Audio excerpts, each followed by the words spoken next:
De paseo por Lares, Puerto Rico, nos endulzamos la vida con las famosas tetitas lareñas. Son hechas de mezcla de Linders. Y si no sabes lo que es eso, tienes que viajar de emergencia a Puerto Rico. Subimos al mirador Mariana Bracetti. ¿Qué les parece la vista? Entramos a la hacienda Los Eucaliptos, lugar donde se cosecha el famoso café oro puertorriqueño.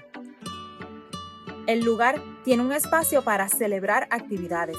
En los altos, una cabaña con antigüedades y una hermosa vista a sus cultivos.